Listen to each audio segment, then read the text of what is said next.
Today's essential question is, how does point of view or perspective influence a character's description of an event? Now, before we go any further and get started with this, I want to let you know what I mean when I talk about point of view, because point of view can mean several different things. So what I'm talking about when I'm talking about point of view is I'm talking about who is telling the story, okay?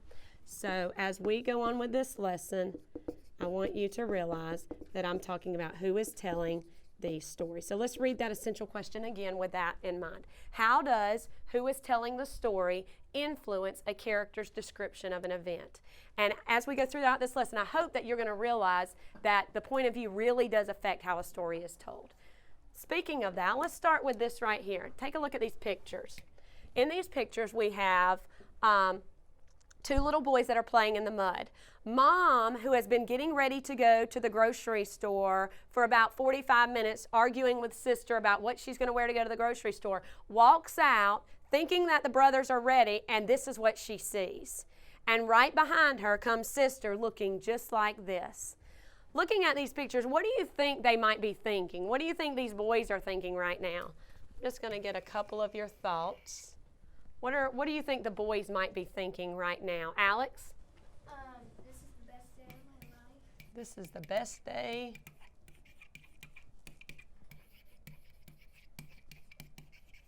Okay, I'm only going to write Alex's because that's about what we have room for. But what are some other things you think the boys might be thinking? Will? Okay, we did this. Now we don't have to go to the grocery store. Okay, Avery, what do you think? Mom's here. Uh-oh, Mom's here. Okay. We're going to get grounded. We're going to get grounded. At the beginning of the lesson, when the students see the pictures up on the board, throughout the unit we're focusing on bullying, and a lot of times they think that an event has one point of view. This is what happened, and that's how it happened. Well, in the 5th grade curriculum, they need to know that just because that's what happened, there's a lot of different views on why it happened, what were the effects, if it was a good thing that happened, if it was a bad thing that happened, and they need to be able to kind of navigate through that and be able to associate the different opinions and ideas to who they belong to. I've got a question for you. Why do you think, this is all the same story, we've got two boys playing in the mud, they're all characters in the same story. Why are their thoughts so different? Why are all of their thoughts so different in this same, it's the same exact story. Why would they have different thoughts about this? Noah? Because they're different people and they have different thoughts. Okay, they're different people. They don't think the same. Nathan? They have a different perspective. They have a different perspective. Yes? They all have different points of view. Different points of view. What about this? Do each of them have different motivations? Yes. What do the boys want to do? They want to have fun. They want to have fun, play in the mud. What does Mom want to do? Go to the grocery store. And what does sister want? She just doesn't want to go, right? Mom has had to fuss with her to get ready. So they all have 3 different motivations, so definitely they're going to have different thoughts and different points of view and different perspectives about what is happening here. So now we've kind of come across something that different people have different things that they think about. They have different motivations. They're different people, so they have different thoughts. So we're gonna dig a little bit deeper into this. It's something called point of view or perspective. And it goes right back to our central question, how does point of view influence a character's description of an event? When we read the book Wonder, you're going to notice that each section is told from a different point of view and a different perspective. And you know it. Even if the author did not put those labels at the top, you would know that it was a different person because the way they tell the story is totally different. So as we prepare to read that book, we're going to learn more about point of view. And we're going to do that by doing a close read of a informational video. And in this information, as we watch this informational video, you are going to be using your Cornell note sheet to take notes. I have provided you with some little clips from the video that you're going to use to help assist you in taking those notes. So on our first read, when we first watch this, usually when we're doing reading and we do a close read, we call it a close read, so I guess we could call this a close watch. So the first read, all you're worried about is organizing your clips and paying attention to any vocabulary words that we need to talk about after that first read, okay? In the point of view lesson, I used Cornell notes, and I also used close reading kind of to tie those in to show them that note taking isn't just about writing down the first thing you hear, that when you do take notes, you have to read deeply. You have to do that close read, and you have to read it through one time and make sure you understand what you're taking notes about. But for everyone else in the story, we can only guess what they're thinking based on what they do and say. This would be called the limited omniscient perspective. So now you should have your pictures organized into a way that you can start taking notes about them. And as I'm looking around, I notice that most people have theirs organized into 2 groups of 3. Is there anyone who saw a different way to organize these? Is there anyone? Okay. Everybody's good? Okay. I also noticed that some of you saw some important vocabulary words. Tell me some of those words that you think other people need to make sure they include in their notes as we go on and take notes. Will? First person. First person. Let's go ahead and name off the other ones. First person, second person, and third person. Let's talk about this for a second because I did something when I'm taking notes that I probably shouldn't have done. What should I have done instead of writing F-I-R-S-T first, S-E-C-O-N-D second, T-H-I-R-D third? What should I have done differently right there? Avery? Right. When we're taking notes, we don't have time you saw how fast that video went, right? And we're practicing for when we get to middle school and high school and our teacher's just talking. So we need to use shorthand, use as many shortcuts as we can. So instead of doing that, I should have modeled this for you and put first, second, third person. What are some other words that you noticed as we were going through here? Okay, let's just kind of go through these. First, second, and third goes with which? Grammatical person or level of insight? Grammatical person. What word do y'all notice in grammatical person that kind of sounds familiar to you? One word that you probably have heard quite a bit. What word is that, Zoe? Grammar. Why do you think the word grammatical person has the word grammar in it? Abigail? Because in first person you're talking about yourself, so you use words like I, me, and my. In second person you're talking about someone else, like you or them. And then third person you're talking about like just people, like they and there, over there, and like that. Excellent. So we're focusing on what? What are those called? I, me, we, you, them. What are those words called? Not nouns. There's a better word for those. Kaylee? Pronouns. We're all focused on the pronouns here. So that's why this one would be called grammatical person, is because we're focusing on the grammar of it. We're focusing on the pronouns. Okay? Level of insight. Which words have to do with level of insight? Jasmine? Omniscient point of view, limited, omniscient, and objective. Okay, excellent. I'm going to do a fancy little circle here. How does level of insight relate to the limited, omniscient, and the objective point of view? Based on your first read, what can you tell how do they relate? How much they say in here. Now, there was a word on here that you may or may not know, spectrum.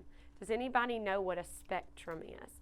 And it said that it actually, we still have the picture up here. It said this was a spectrum, and this is on one end of the spectrum, and this is on the other end of a spectrum. Does anybody know what a spectrum is?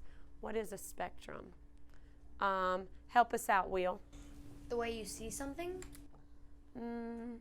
Not necessarily. In this specific incidents, we are talking about how much you see is on a spectrum. But think about that. That's on a spectrum. Jasmine? Like the space between things. Like the space. Can you expand on that a little bit? The space between things. Give me an example. Can you give me an example of it? Like, Can't think? Okay, think about it, because I think you're on to something, so think about it a little bit. Noah, can you help her out? what you know about each character. For this specific one, yes, it would help us to know more about the character or less about the character. But just in general, what do you think spectrum means? Yes? Like how the narrator sees Okay, and again, we're going back to the story. Try to take yourself away from the story and just focus on the word spectrum. What do you think spectrum means, December? The levels? Yeah, let's go on that. You've got levels, you've got space. Give me an explanation. Like if one part's white, if one color is white and one color is black, the middle color would be gray, and like going to gray from the white, it would be like lighter, darker.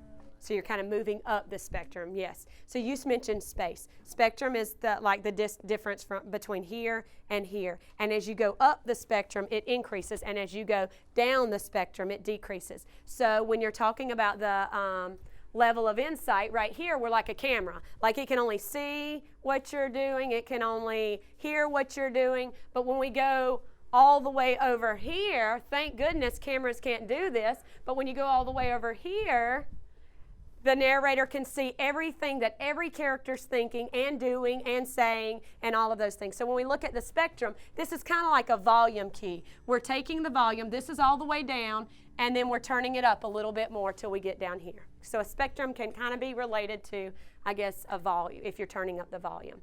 I think that takes care of all of our words.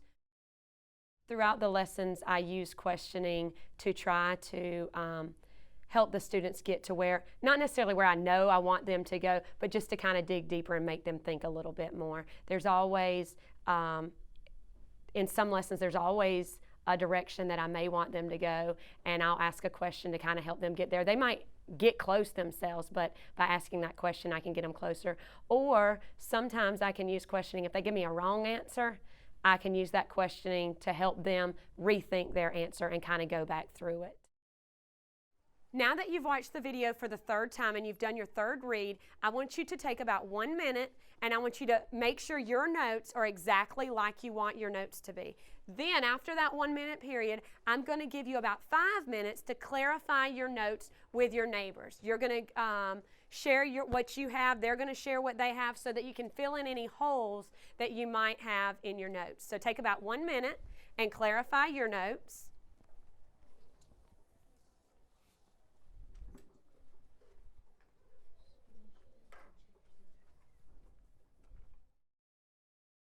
Differentiation is happening all the time in the classroom. Either providing, it usually happens in the sense of me providing more support for some students, either by going over there, being beside them to provide them more support, also pulling them in small groups. If I need to, I will provide them with, I try not to, in my differentiation, I try not to give them a separate assignment saying, oh, you can't handle this, because I want them to handle that. I want them to feel challenged, but I just provide them little bitty tools to kind of help them. I might give them, if we're taking notes, I might give them a list of vocabulary words that they're going to need in the notes so they can refer back to it. You know, this is the task that we're trying to get, and for some students, we just try to get them, we might support them a little bit more so that they can get to that task. Instead of having to climb the ladder themselves, we might pull them up a little bit. They still have to get here, but we just pull them up a little bit. And then they're talking, the author is talking for someone that... So she's missing limited omniscient. Is there anybody in this group that picked that one up that could help her out? And then for objective, I put season hears everything like a camera, and then the limited omniscient That word can only idea, see what do the you thought mean, of one character. idea? Can only see all the thoughts You of with one us? character. Are you with us? Limited omniscient. She and said I haven't it done that. I just put it like a knows thought, one idea. looking What do you down mean at by all idea? What do you think that means?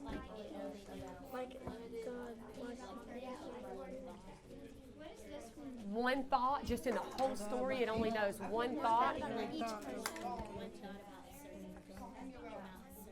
Look at the picture. See if we can. Pictures come. It actually limited omniscient. It's one person's ideas. It can know all of that person's ideas, but it's one person's.